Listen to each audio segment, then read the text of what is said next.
আজ পর্যন্ত আমি দেখি নাই সাতদল নেতাকর্মীকে টাকার প্রলোভনে কেউ কখনো এসেছে। সবাই দলকে ভালোবাসে। আমাদের জাতীয় সাতদল এমন একটি সংগঠন যারা 17 বছরে বিনা টাকায় হামলা মামলা নির্যাতন গুম খুনের শিকার হয়েছে। বরিশাল জেলা সাতদলের আপনারা জানেন বরিশাল জেলা সাতদলের 10টি উপজেলা কলেজের কমিটি আছে। সেখানে সারা বরিশালের সকল নেতাকর্মী যারা পদে রয়েছে তারা স্বতঃস্ফূর্তভাবে আজকে এই কর্মসূচিতে অংশগ্রহণ করেছে।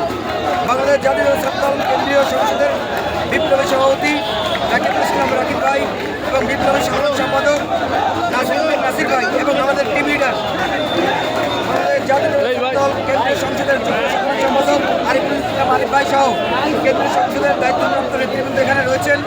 এবং ইতিমধ্যেই আপনারা দেখেছেন ব্যাপক সমাগম বরিশাল জেলা সংসদের নেতাকর্মীদের খানায় খানায় পরিপূর্ণ এবং এখনও অনেক নেতাকর্মী গাড়িতে আসতেছেন এবং ইতিমধ্যে আমাদের আশা করা যায় 3000-এর অধিক লোক এখানে উপস্থিত হবে ইনশাল্লাহ।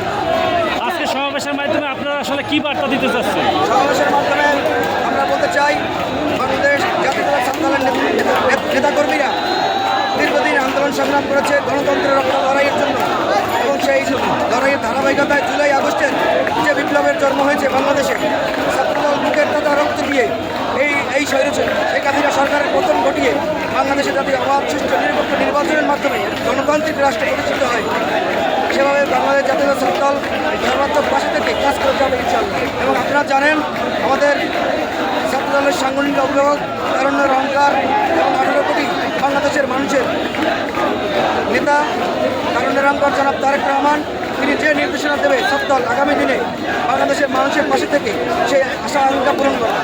তারা 1971 সালে আপনারা জানেন আওয়ামী লীগের শাসনামলে অনেক ভুয়া মুক্তিযোদ্ধা বাংলাদেশে তৈরি হয়েছে এবং তারা অনেক ভুয়া সার্টিফিকেট দিয়েছে।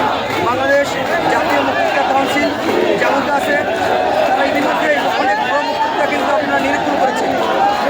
আপনারা জানেন এই জুলাই আগস্টে ছাত্রদলের যারা নেতাকর্মী এবং যারা দেশ নায়ক জনাব তারেক রহমানের এবং শহীদ রাষ্ট্রপতি জিয়াউর রহমান আদর্শকে যারা ধারণ করে তারা কখনো এই ধরনের অপকর্মের সাথে কখনো জড়িত ছিল না এবং জড়িত হওয়ার সম্ভব কোনো সুযোগ নেই।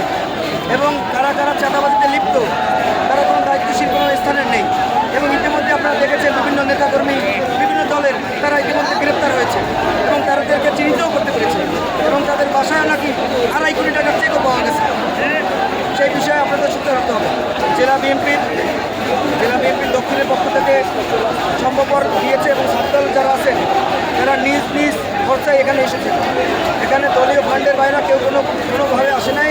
সবাই যেভাবে আগে বিগত দিনে 15-17 বছরে প্রোগ্রাম করেছে যেভাবে সকল কর্মসূচিতে অংশগ্রহণ করেছে ঠিক সেইভাবেই সেই নেতাকর্মীরা এই কেন্দ্রীয় সংসদের এবং তারুণ্যের অহংকার জনাব তারেক রহমান প্রধানমন্ত্রী সেই খবর পেয়েই এখানে আপনারা জানেন অহংকার তারেক রহমান সরাসরি বলেছে দলীয় শৃঙ্খলার কর্মকাণ্ডে যদি কেউ লিপ্ত হয় তাকে আমরা কাউকে অন করতে পারব না এবং যারা এই সংগঠনের কোনো খবর পাওয়া যাবে তাদের কিন্তু সাংগঠনিক তাৎক্ষণিক ব্যবস্থা নেওয়া হচ্ছে সে যে পদেরই হোক না কেন।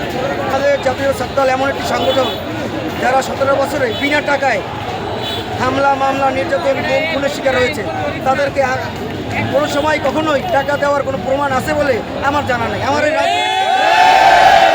ছাত্র রাজনীতির ইতিহাসে আজ পর্যন্ত আমি দেখি নাই সাতদল নেতাকর্মীকে টাকার প্রলোভনে কেউ কখনো এসেছে। সবাই দলকে ভালোবাসে। বরিশালের আমাদের আপনারা জানেন আমাদের আজকের এই কর্মসূচির প্রধান অতিথি তারুণ্যের অহংকার জনাব তারেক রহমান তিনি আমাদের যে বার্তা দেবেন আগামী সারা বাংলাদেশ সহ বরিশাল জেলার জন্য যে নির্দেশনা দেবেন সেই নির্দেশনা অনুযায়ী সাতদল মাঠে থাকবে ইনশাআল্লাহ। আমি তারেক আল ইমরান বরিশাল জেলা সাতদলের সভাপতি এবং আমাদের জেলা সাতদলের ন্যূনতম 3000 লোক এখানে উপস্থিত হবে।